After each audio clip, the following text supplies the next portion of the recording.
quick if I can. All right, awesome. So hello, everyone, and thanks for joining today's virtual event. My name is Megan Bolter, and I'll be hosting this session of Real Customers of SAP. So just a couple of housekeeping items. For today's discussion, our speakers will answer some questions and openly share their best practice around IMARK, S/4HANA evaluation and implementation considerations when evaluating their technologies and their partners, and the lessons that they learned along the way. We'll have the opportunity to glean their insight from Laszlo and John about the different types of CIOs and what it takes to be a strategic CIO as well. We will also have a fun giveaway courtesy of Emergis at the end of the session, and more to come on that here in a second. So before we kick off today's discussion, I do want to remind you that we are recording the event and it will be available on demand. Also, this is an interactive forum. So as you can see, I've made everyone panelists and encourage you guys to hop on the camera and ask questions that you may have along the way. If you'd like to ask a question, you can just go ahead and jump right into the discussion or use the raise hand feature or Q&A, and we'll answer in real time. So whichever one that you prefer. But remember, this is a conversational virtual event. Our discussion will be much more valuable with questions and interactions from the audience.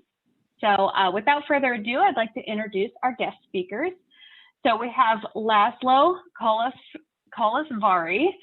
He's the CIO of IMARK Group. So Laszlo has an extensive experience as a strategic CIO through his boutique consulting firm and has consulted companies in mid-market all the way up to Fortune 500 companies. He has very extensive CIO experience at companies like AmeriCU, Legrand North America, and currently, again, as CIO of IMARK Group. So thanks for joining us today, Laszlo. Thank you. Thank you for having me. Awesome. And then we also have John Janakuraman. Sorry, I butchered that. It's a hard last name. So as CTO and COO at SAP Gold Partner Emergis, John focuses on product and technology strategy, development, and delivery. Through his career at Emergis, SkyTap, Microsoft, and HP, John has deep knowledge and expertise on a range of digital IT solutions and how businesses can adopt them to succeed. So John has worked closely with Laszlo at IMARK on this mission. And so thanks, John, for joining the conversation today. Thanks, Megan. Thanks, everyone, for joining. Thank you. Awesome. Yeah, and so like I said, we have something exciting for the customers on the call today. The Emergis team has graciously offered a free digital business automation assessment. So this is a 2-day workshop, and it'll provide you with the opportunity to connect with Emergis to identify tactical and strategic technology initiatives that will address your company's pain points and allow your organization to maximize its potential growth. So again, we're going to raffle that off at the end. And thanks for the Emergis team for giving that to us to raffle off to a customer at the end. So pretty excited about that. And then we also have Courtney Bird. So as co-founder and CEO of Ascensource, Courtney is dedicated to driving strategic growth for Ascensource partners, SAP customers, and prospects, and of course, SAP. So Courtney will be today's session moderator and facilitator of discussion with our event speakers and attendees. So thanks, Courtney. Absolutely, thank you. Yep. So for those of you who aren't familiar with IMARK Group, they're headquartered in Maryland. IMARK Group is a dynamic member-owned and member-governed group of independent distributors that generate annual sales volumes of $28 billion. So again, this organization spans across electrical, utility, plumbing, irrigation type of industries. And so this group serves the needs of those independent distributors, if you will. So IMARK helps strengthen those cooperatives and groups by working together to achieve profitability for its members. So very unique business model, and I'll also let Laszlo add in anything if you'd like to about IMARK. But so just a little bit of on the company. So without further ado, I'd like to get into the discussion, and I'll pass it over to Courtney for that. Yeah, and Laszlo, if you have anything to add just about the company overview, please go ahead before we jump into the Sure. nitty gritty of the session here. Yeah. The company is actually almost acts like a bank, if you want to think of it in those terms. So everything that we do within IMARK Group, we try to follow some of the same stringent guidelines that you see in the financial industry. And we're very careful and sensitive to the fact that as we handle money to our members and pass information back and forth, there's a high level of security. Can you imagine if someone got the wrong check or didn't get enough money? They would be quite upset during that process. So we're not a big group, but we're a small group, and we highly depend on, as you'll see through the presentation, what I'll classify as business partners versus vendors to help us, because we're not 1,000 member in IT. The IT organization is relatively small. Kevin is what I call our digital innovation person on board, and John is our business partner from a technology standpoint, and we rely on those two individuals as part of our whole strategy and moving forward. And then you'll see that as we go through the presentation as well. Okay. Absolutely. I know we're going to talk a little bit about your transformational journey here in a moment, Sure. But before we get into that, I found it really interesting from our previous discussions. You mentioned the role of a CIO has changed so much in the past few years, especially when you look at our current selling environment, our current business environment, how we interact with our customers, our vendors, and our partners. So I would be curious, what is your perspective on some of the key challenges that CIOs are faced with today? What are you hearing in the industry, and what can you share with the team? Sure.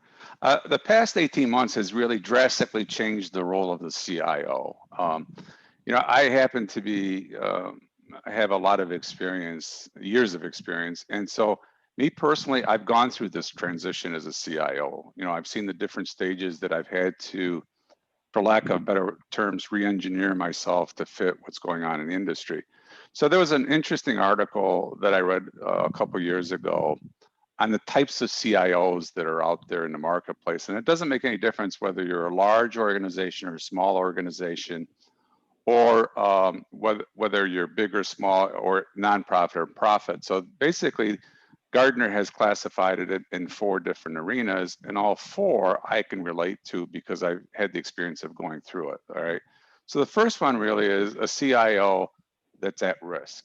This is the type of person that knows that he or she is in trouble, not providing value, and he or she is either going to get fired or they're going to leave before they get fired. Okay.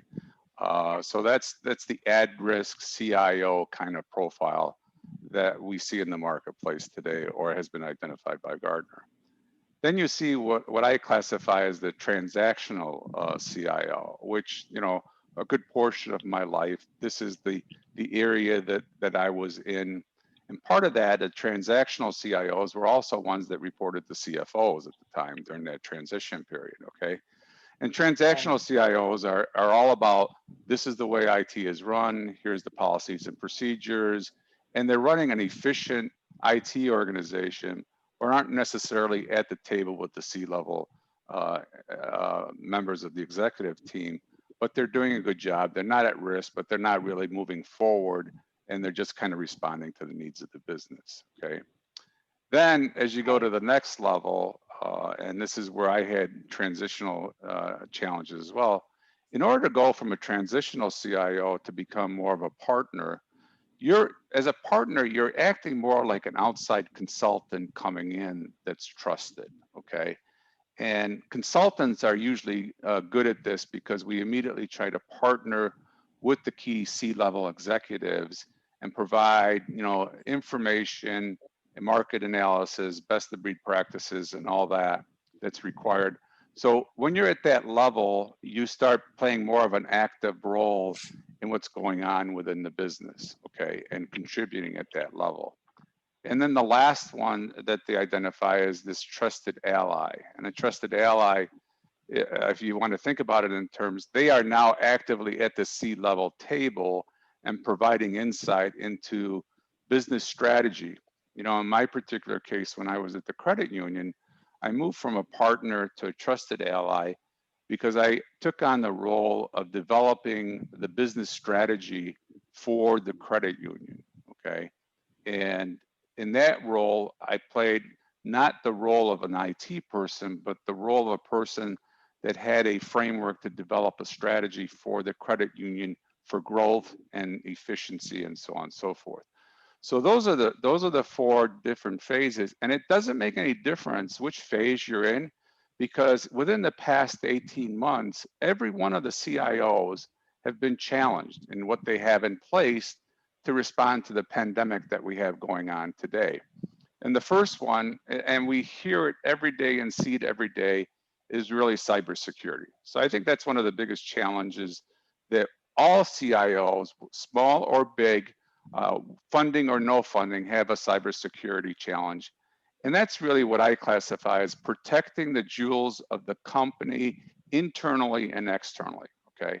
In our particular case, John, Kevin, and I are the defenders of the jewels of our company within IMARK, okay? And we partner among ourselves to make sure that cybersecurity is there. And we have other business partners, not vendors, that we've engaged in that Kevin has identified that clearly helps us with that cybersecurity without adding, you know, resources to the organization, but getting the best of breed practices and knowledge into the organization, okay? So that would be what I see as the number one. And pick up the paper any day, week, time, year.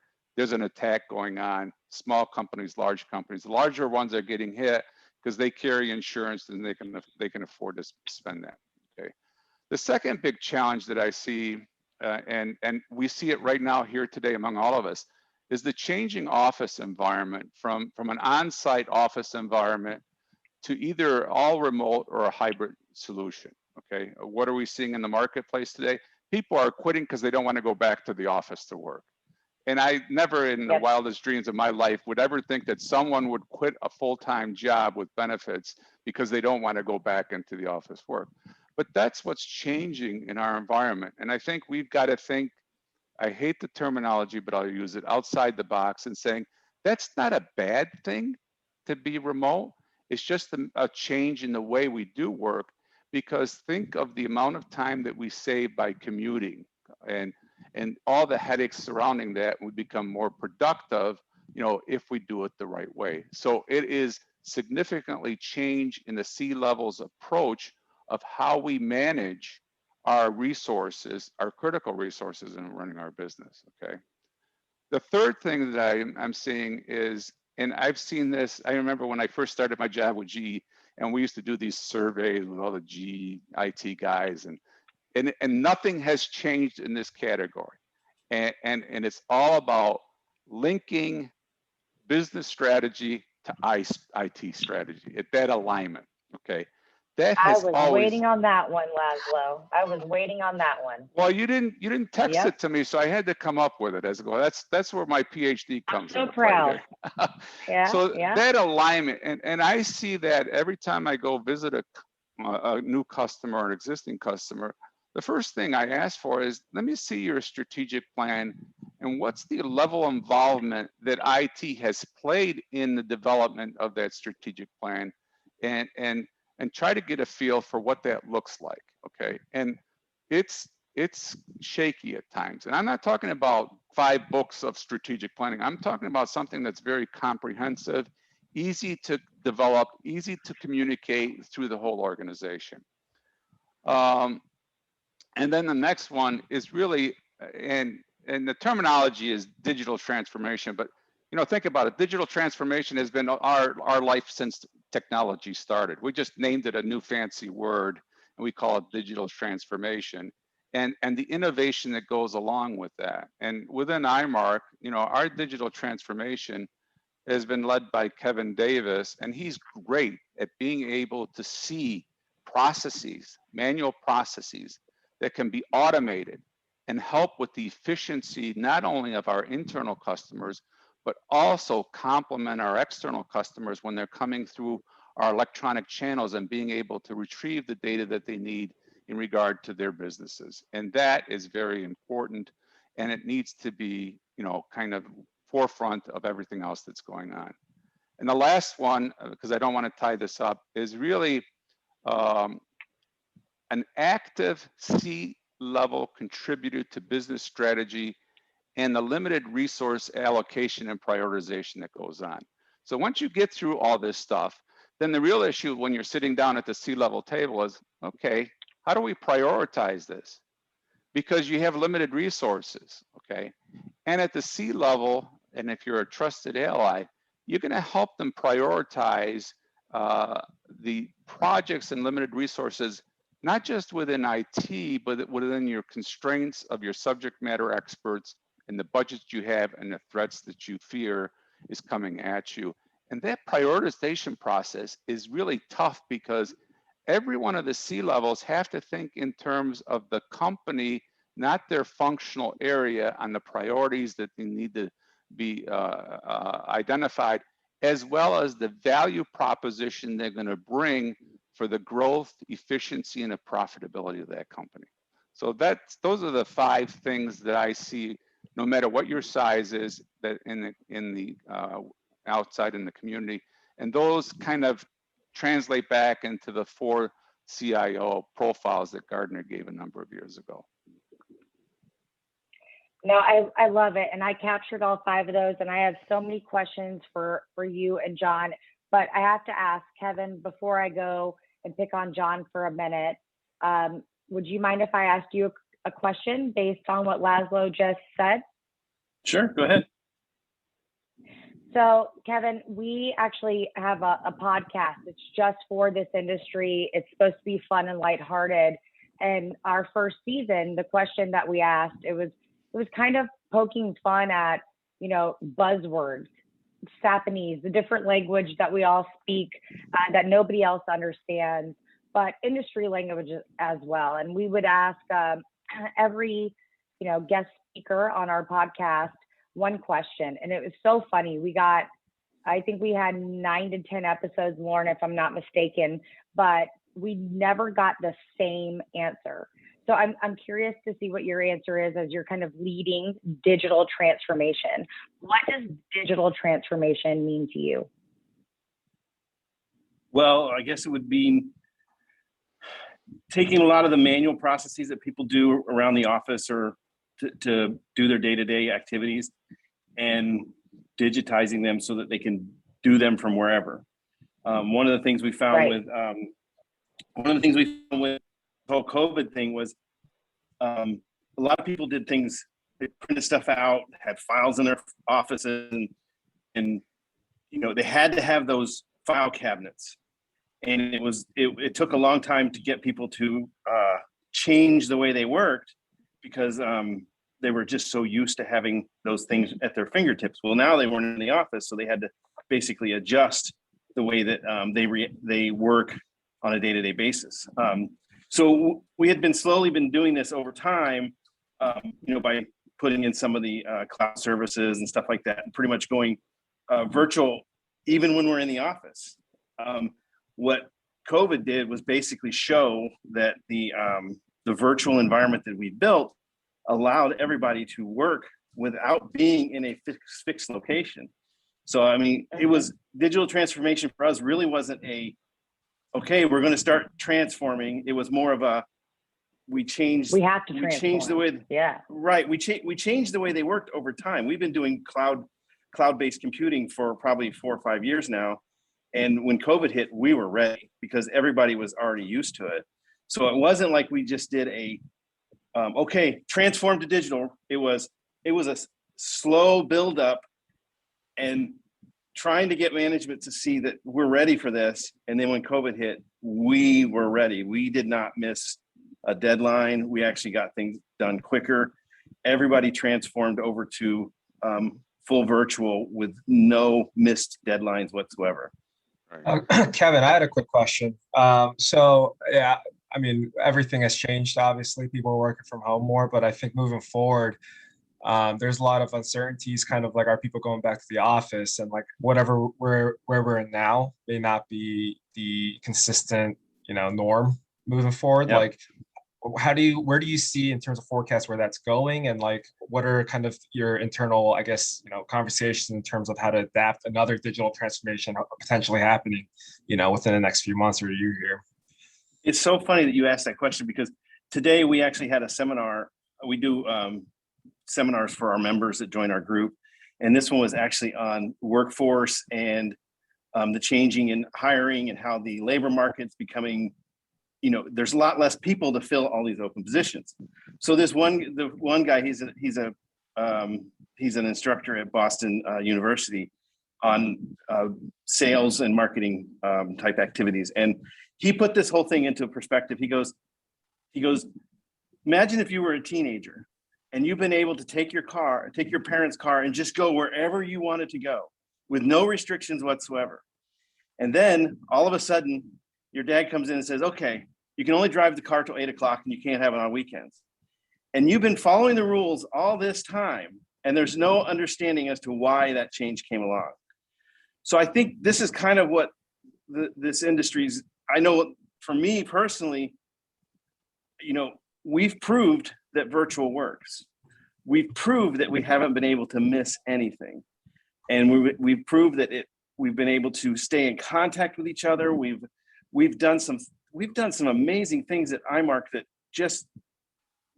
everybody said couldn't happen unless you were face to face, and we did it without it. So I really kind of hope that the industry, business in general, starts to see things differently, because it's not just about the work that has to be done. There's a life people have as well, and we've all had a taste of what it can be like. And I don't think a lot of us want to give it up. Yeah, and I know that Kevin doesn't want to give it up. So just to add to that, go ahead, Leslie. That's the internal piece. Let's talk about the digital transformation from an external customer-facing piece. Okay, all right. There's this interesting ad that's constantly playing every night, which is this bicycle shop. Okay, and the bicycle shop says, "Hey, when COVID hit, we faced the serious issue of not being able to sell our bicycles through our retail stores."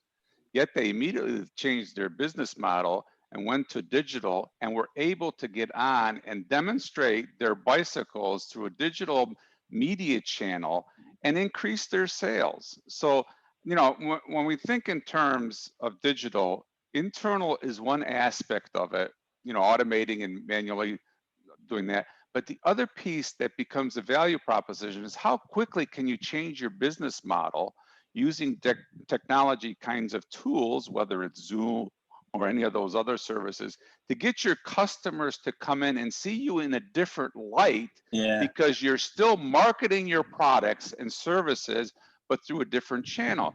How many retail stores failed to hit that model and went out of business? My wife keeps complaining that Pier 1 closed. Well, Pier 1 never had a digital footprint out there to transition that quickly to that marketplace. Okay, so I think it's a combination of both internal and external customer facing from a digital transformation standpoint. Yeah, we did. And it requires I'm sorry, Kevin. Go ahead. Right ahead. No, you go ahead. Well, hearing Laszlo, it requires you to be somewhat nimble or agile and pivot when you need to, right? Make company-led decisions that drive towards, continuous profitability and satisfying your customers. But I always say, when I meet an end customer, and I've been doing this my whole career, going on 17 years now, I'm brainwashed when it comes to what I do. But I always say to an end customer, you decide on a technology because you have a business pain or problem, but inevitably you pick a partner. You pick a partner that aligns to your business pain and problem, that understands your business pain or problem, that will pivot, be easy to work with, culturally align. And obviously you guys did that. So John, I'm curious to hear from you, when you think about, you and IMARK, what digital transformation, next level things did you bring to the table that led them to say, you're the right partner for us? And also, what are you seeing in the industry today? I think much of what Kevin and Laszlo said, resonates with everyone. I would actually highlight the point that you summarized, which is about agility and resilience. I mean, if you look at the past 2 years, it doesn't matter whether you are Amazon. I mean, your business is doing extremely well, or your H&R Block, or your restaurant chain. All of them have had to change. All of them had supply chain issues. All of them had workforce not showing up at work. They are all off remote. I mean, some products were flying off the shelf, you know what they are, and some others are not selling. The product mix has changed. Who has flourished? Those the people who are able to actually pivot, as you rightly said, and adapt to that. I think those are the people who have been able to succeed.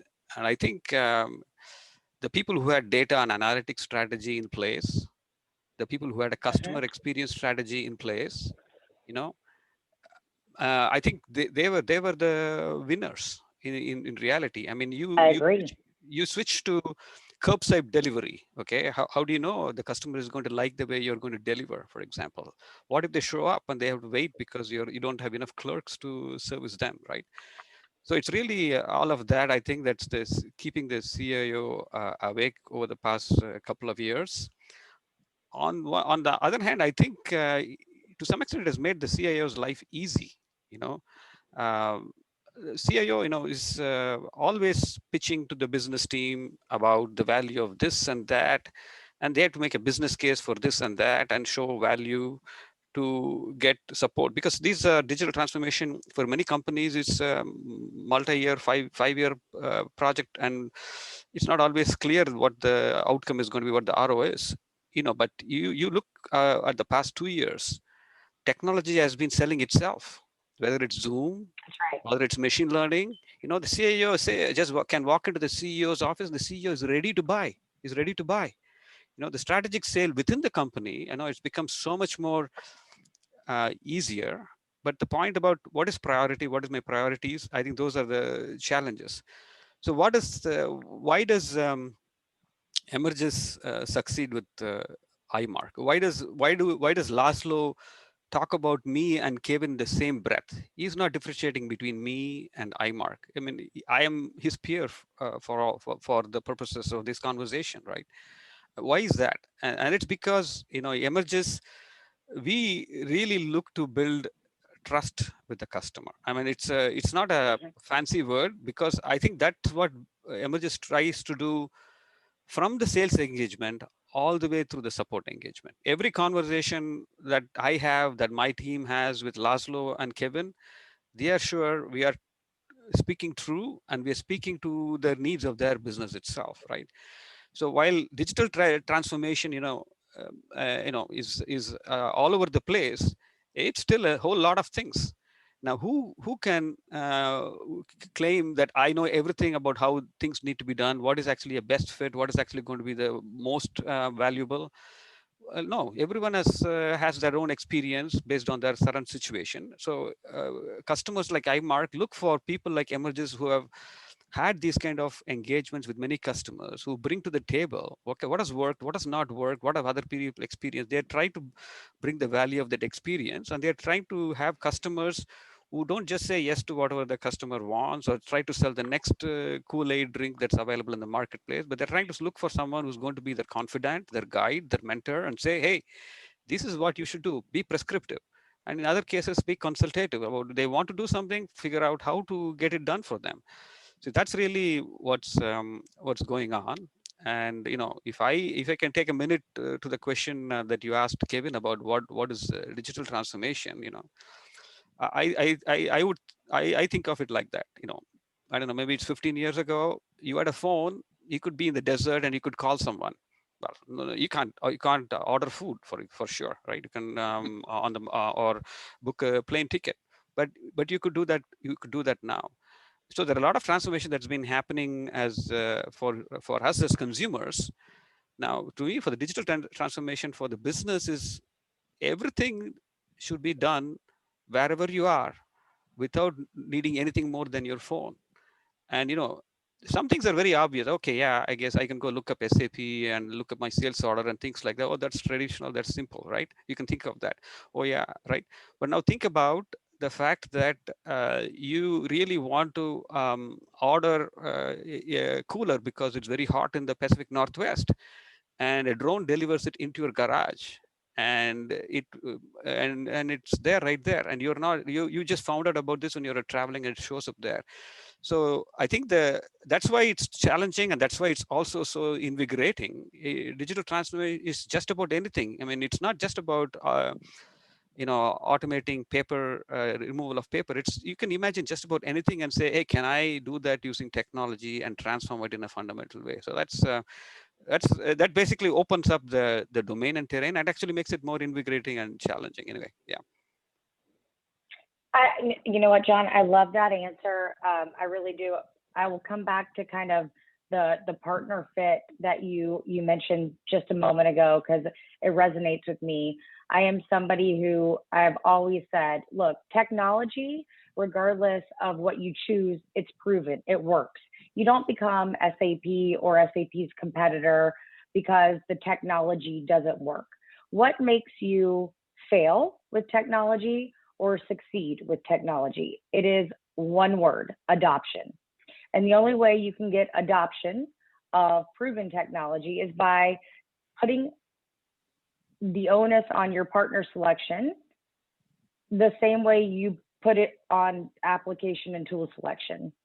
So I think when, IMARK selected SAP, which I'm so happy you did, guys, by the way, then you had the opportunity to go through the partner selection aspect. I'd be curious from you, Laszlo, what was it that made you select Emergis over the competitors, which, by the way, there are only 23,000 of them. So well done, John. Well done. Okay, so let me just, the team that we put together was made up of Bob Smith, who's the president and CEO of IMARK Group, Jill Baker, who's the chief financial officer, Kevin Davis, who you know as the digital czar within IMARK. And then externally, there was myself and a partner of mine from the West Coast. Her name was Cecilia Seaver. And then we had internal subject matter experts. So the road to this started way back when I was called down and said, Bob called me up and said, hey, could you come down and look at our IT organization and kind of give us an idea of where we are? So there were several things to the roadmap of the SAP timeline. The first one was really the internal business technology assessment, okay, which was about a 2-month study where we looked at everything within IMARK, how it worked and how it related to the business model, and identified gaps and did a risk assessment and presented that back to that team that I mentioned before, okay? And then more importantly, from the risk assessment, we defined what we wanted our future state to look like, okay?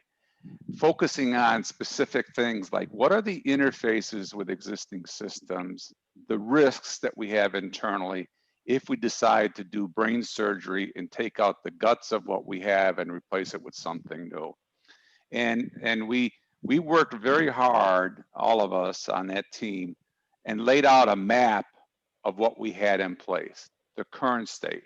And then we laid out a map of the future state, okay?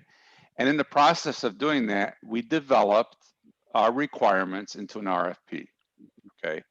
That RFP became our requirements for the future state. And then we did something kind of unusual. We went out and solicited ERP vendors in our industry and tried to figure out which one was the so-called best of breed that all of our members or suppliers were using. And there was only 1 or 2 that used SAP.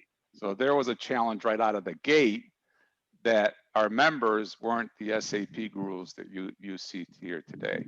Okay, so we went through a selection process, a weighting process, which means that in order to win this bid, all of our must-haves must be out of the gate in the package, okay, without any customizations, okay? And we pulled these vendors in. I believe there were 5 of them. SAP was one of them. SAP brought in Emergis as their gold business partner because it was that mid-level market that they played in and we played in as well. Even though our revenues look high, we're still a mid-level market, okay, from a dollar standpoint. Right. Okay.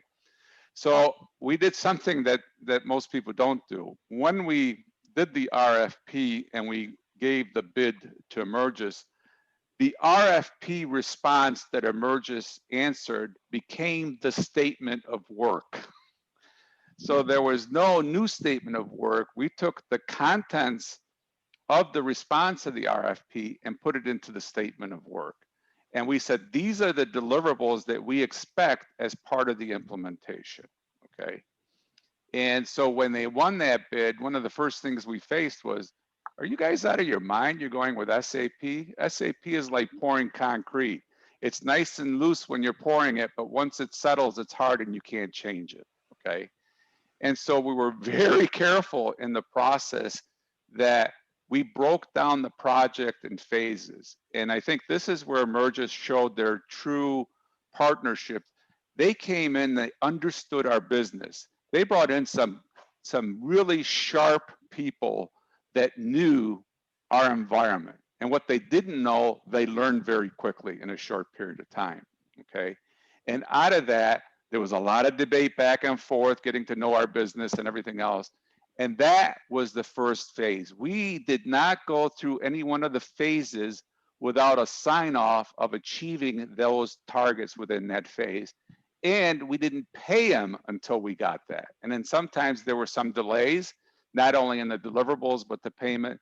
But we stuck to that gun and they worked very closely with us on that. Right? And the one became person part of your team. became part of our team. And the one person that we forgot about that we all love dearly is Ted Laskowski. He's our account executive.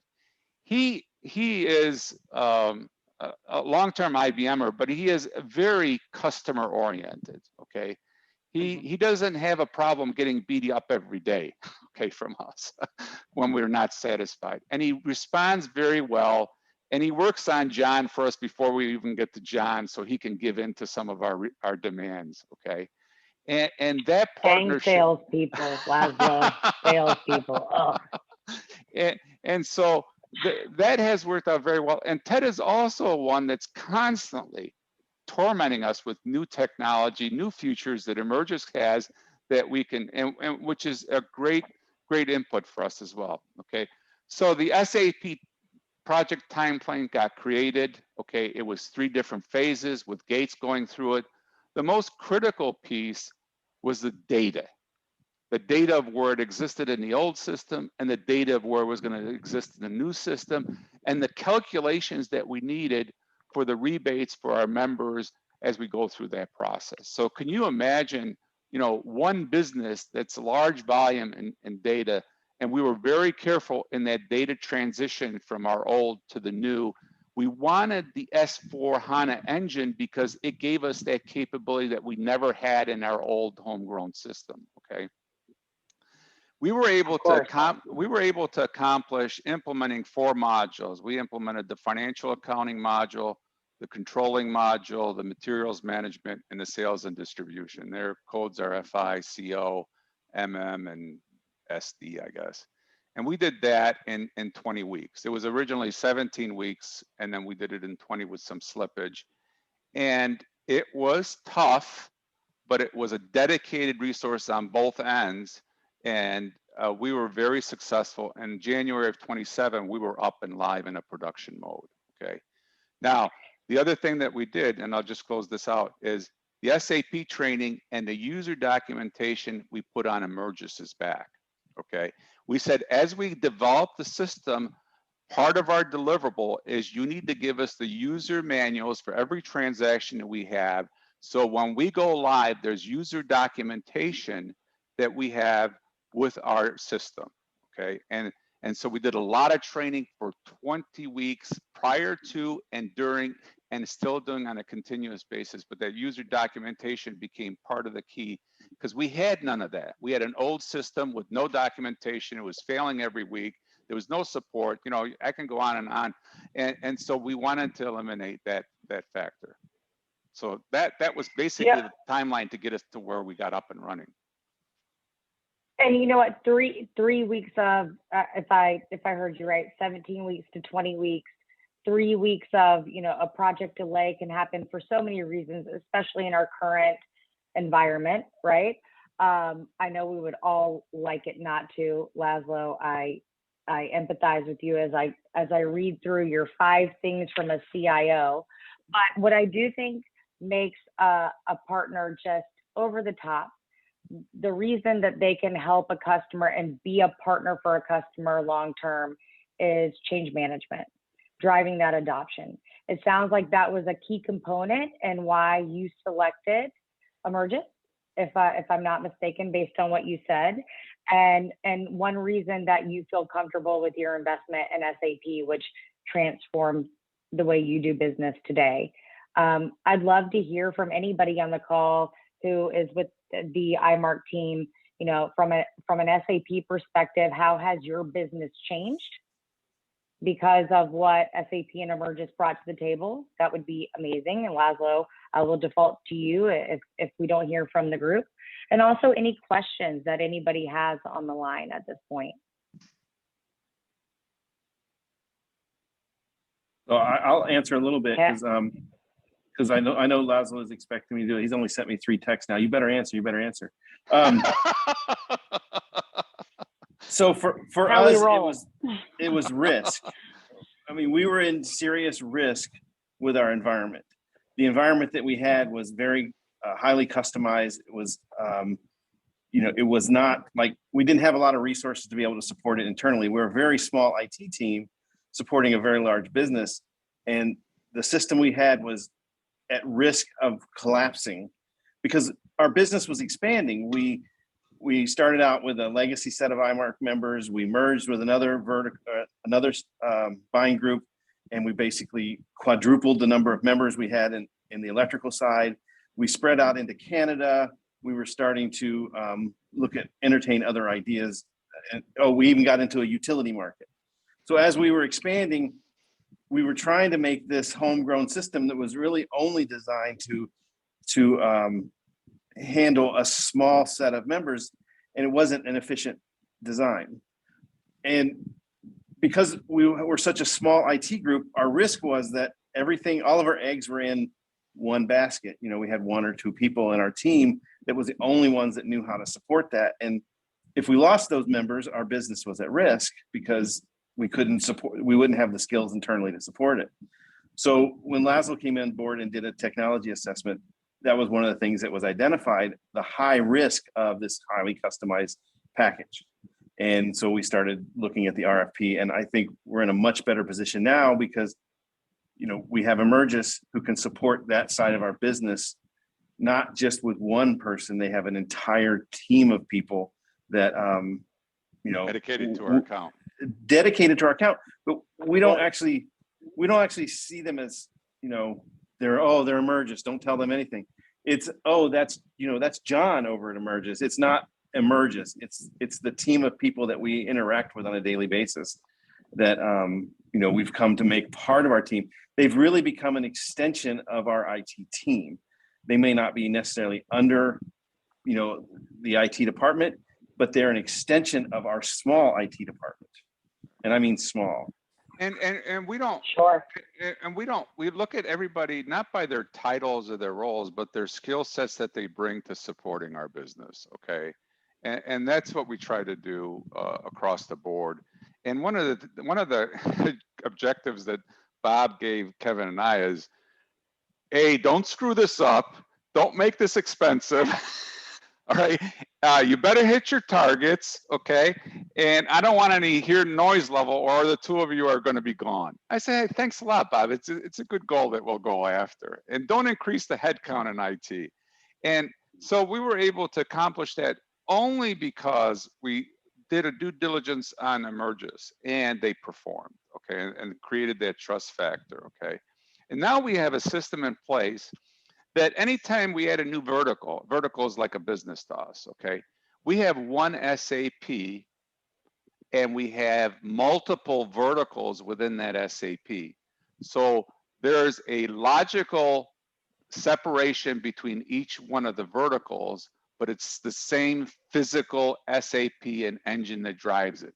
So Yeah. we were able to go back to the merchants and say, give us the template to adding on new business and do it in a short time frame. And so But one what of was the things, sorry for interrupting, but what was interesting about that process was we were able to sit down with the merchants and say, this is our idea. We want to make, we're adding a plumbing vertical. We want to make our process so that when we add other verticals, it's not as complex as what we're about to go through for plumbing. And Emergis listened to what we were trying to do, and we all came up with suggestions on how we can make this a much more efficient process to add verticals. And since then, we've added an HVAC vertical, we've added a luxury products vertical, we've added other verticals to the business at a much smaller cycle time to get them into the group than what it was when we added that first vertical. But because Emergis was part of our team, right. it wasn't like we went to them and says, okay, just do this one thing. We went to them with, this is what we're going to do, but this is, we also internally, we had a goal on streamlining the process. So every time we added a vertical, I love this. So when we added a I'm vertical, sorry, Laszlo. yeah, so when we added a vertical, the first vertical that we added, all right, this was mind-boggling. So we said, we'll be able to add you in X number of weeks, okay? I think it was like 8 weeks, if I remember correctly, Kevin. And it's gonna cost you $30,000 and you'll be up in an SAP environment. He says, that's too expensive. I said, you should have a reality check, okay? Because if you could go out and get an SAP environment with the latest S/4HANA, feel free to do that along with the hardware and software and everything else that you do. It cost them $30,000 and he was complaining, okay? But we overcame that, and we added 3 more verticals since then. And so we have at least 4 verticals up in the same environment, and our SALs are 99.9% application availability, all right? Wow. Monday through Friday, and that's because of John and what he's created for us in the AWS environment.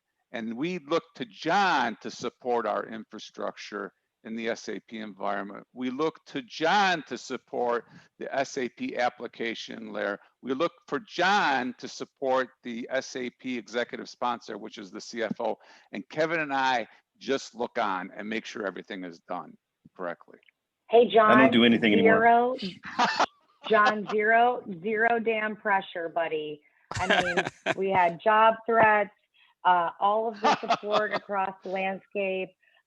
These guys obviously really respect and love you. And I think what this, the lesson that I've learned today, I've learned tons, by the way, and thank you all for being a part of it. I'll have Megan wrap up here in just a second. But, we talk and preach about the importance of partner selection every single day. That's what AscendSource does. That's what we do back to SAP. That's what we do back to the end customer. And you just validated everything that I believe in and have dedicated my career to. When you select the right partner with all of the attributes that are important to you, and they vary from organization to organization, right? Whether you have a small IT team or a massive IT team and everybody steps on their own, it doesn't matter. There is a cultural fit with partner selection. And John, congratulations to you and Emergis. It sounds like you guys have done nothing but been a fantastic partner that led to a return on investment and future innovation. So I'm so thankful for you bringing IMARK here today. With that said, if you guys have any questions, please put them in chat. I'm sure Megan will go through this, but I'm happy to answer whatever I can, and I'm sure the IMARK and Emergis team is as well. Hey, Laszlo and Kevin, I appreciate your public words of faith in us. I'm very glad to hear that. Yeah. And we don't even get paid for this. That's the hard part of this. Right? I was going to send him an invoice. I know. I mean, we don't even get paid. We should send them an invoice or something. Yeah, I have to find. I heard you were paying people $10. I have to find a way to do that. That's because I wanted people on the call.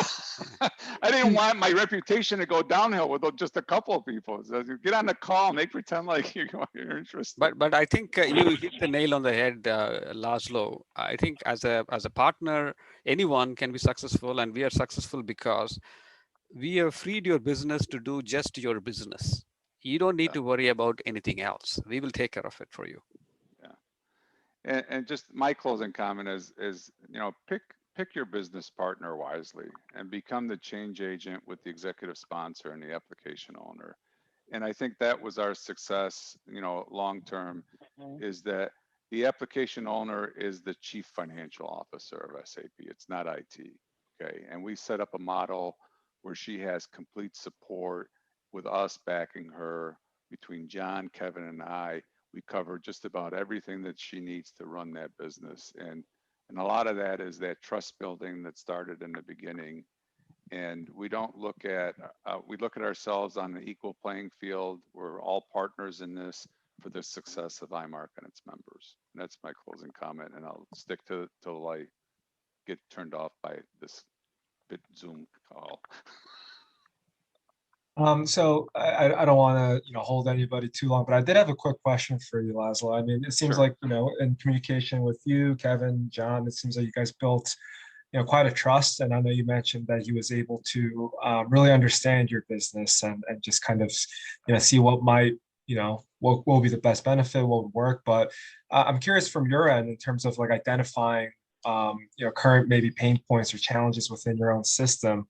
Like, is that communication something that you have from the bottom up within your organization? Like, how much emphasis do you put on people who are maybe more, boots on the ground, who are using the system on a day-to-day basis? And I'm kind of curious in terms of what the process looks like. Well, the boots on the ground, are we talking about boots on the ground from an SAP support standpoint or a project standpoint? I just want to make sure that I understand the question. Boots on the ground from in terms of the current system you guys are currently using, just all across the board. I know your entire organization gets affected by it, so I'm kind of speaking, from that aspect. All right, so basically what we have is our boots on the ground from an SAP support standpoint. We have an application service agreement with Emergis. So we have a dedicated team of SAP experts on the modules that we have. They're dedicated to our account, right? And we've created a process where if there's any issues with SAP, those boots on the ground are those SAP experts out of Emergis, okay? And we could not afford to hire SAP people to support that system, okay? Because at a minimum, they start at $100,000 if you can get them, okay? And then how long can you retain them? So one of our philosophy was we want to have application support, boots on the ground, or whatever you want to refer to it, available 24/7. And we have that. And we have very specific SLAs that are tied to that, okay? Then on the infrastructure side, the AWS, the hardware, the software, we have no hardware, no software on site. Everything is in the cloud, okay? And we rely on John and his team to make sure that the infrastructure maintains an SCL level with AWS. They have more cloud and an Emergis standpoint that we could have had as a company with SAP. So they are our boots on the ground when it comes to hardware, software, and more specifically, software upgrades to SAP that we don't worry about, software maintenance to SAP, capacity planning, all those issues that are, in my mind, tactical that take away from the CIO in participating at the C-level table, because now we don't have to worry about that. It's taken care of, and we can focus in on the business pieces, okay? And that's the way we structured it, because we knew we couldn't afford the talent, but we can afford the talent, buy the talent, and pay for it. And what's interesting is that we negotiated a 3-year fixed contract on all those terms. So we went to a level cost on all of our SAP contracts to maintain that. So we don't have to worry about depreciation. We don't have to worry about replacement. We don't have to worry about any of that stuff. It's all embedded in our expense that we have. And that's made our life a lot easier, because we can focus in on, you can call it digital transformation, new businesses, whatever you want to call it. That's where our attention is, on the high value tasks versus the low value tasks that we farmed out to experts. And Andy, I hope I answered that question for you. Yeah, no, answered it and more. So thank you. Sorry about that, the more part. No, it was a great answer. Thank you so much for that. Absolutely. Megan, I know we're out of time. Do you want to wrap the housekeeping items up? Is there anything we want to finish with? Yep, absolutely. So again, thank you all for joining today. I will follow up with the on-demand recording of the session, as well as identify a couple other of the Real Customers of SAP sessions that we have upcoming. So we've got some around supply chain, cloud migrations, financial planning with SAP SAC. So again, I'll send that information to you guys, and I hope to see you on our next session. So now the time that you guys have all been waiting for, we'll be giving away from IMARK's team. They've graciously offered a digital business automation assessment. So as a reminder, this is a 2-day workshop, and it'll provide a customer with the opportunity to connect with the experts at IMARK to understand your guys' business goals and needs, and how they can assist in identifying some tactical next steps for your organization to reach those goals. So I actually, while the discussion was going on, I did a drawing of who that winner is, and it is Areas USA. So Addie and Jacqueline, congratulations, and I'll connect you with the IMARK team for next steps after this webinar. So yay. Awesome. All right. So congratulations, you're in for a treat. You. Yeah. Awesome. So again, thank you for our panelists today. Thank you for those in attending. We appreciate your participation in the discussion. All right, thanks everybody. Guys. It's a pleasure. And thanks for hosting it. Thank you so much, Megan, Lauren, everybody, Courtney. Really appreciate it. Thanks. Thank you, everyone. Thank you, guys. Thanks, Thank everybody. you. All right, bye-bye. Bye. Bye-bye.